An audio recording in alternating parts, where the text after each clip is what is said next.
सुप्रभात बच्चों। आज हम पढ़ने जा रहे हैं पाठ 3 निर्मला, सांप और सियाल।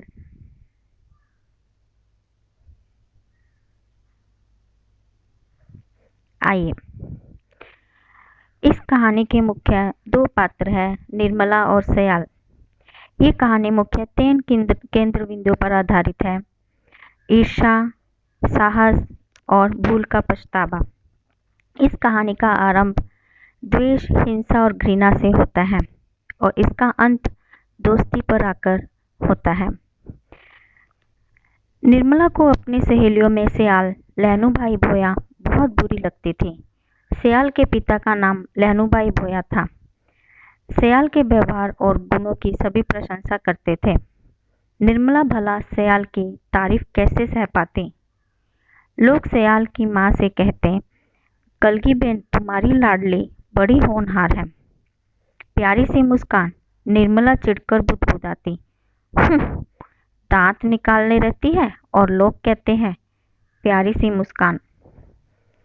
लेकिन निर्मला मन ही मन ये तो मानती थी कि सियाल की मुस्कान बहुत प्यारी है।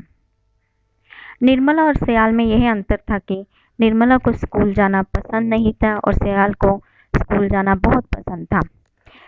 निर्मला एक दिन अपने मवेशियों को चराने के लिए लेके गई। वहां पर उसने देखा कि पेड़ की छाया में सियाल बैठी है। वो उसे पुकार रही है, किंतु निर्मला घृणा करने के कारण उसके पास बैठना नहीं चाहती।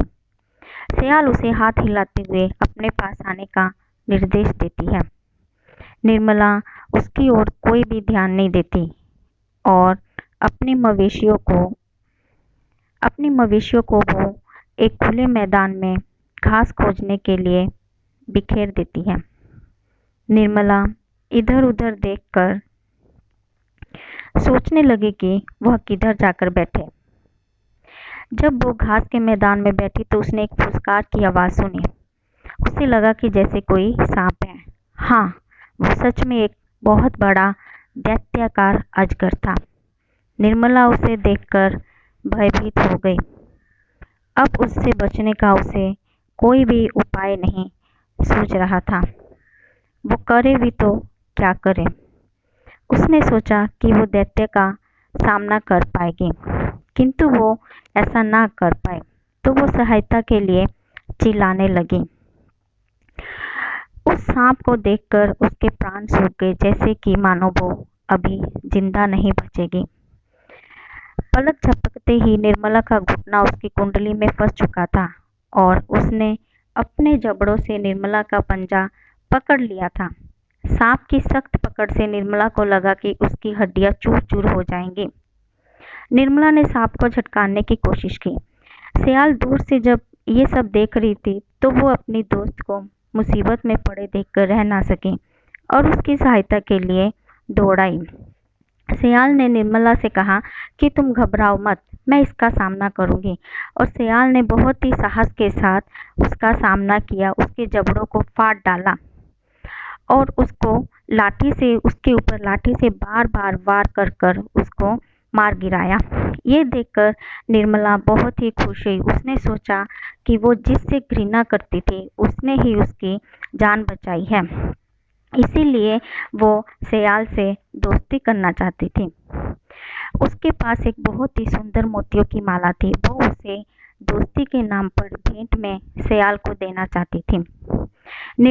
सियाल ने लेकिन उसे लेने से इनकार कर दिया। निर्मला ने कहा, सियाल, मैं तुम्हें अपनी मोतियों की माला भेंट में दूंगी, क्योंकि तुमने अपनी जान पर खेलकर मेरी जान बचाई है और तुमने मेरी जान बचाते हुए तुमने मेरे द्वारा की गई घृणा और हिंसा को भुला दिया और यही तुम्हारी सच्ची दोस्ती का परिचय है। बच्चों, तो इस कहानी से यही शिक्षा मिलती है कि हमें कभी भी किसी से हिंसा द्वेष नहीं करना चाहिए। हमेशा दूसरों के साथ मिलजुल कर रहना चाहिए और कठिनाई का बड़े साहस के साथ सामना करना चाहिए।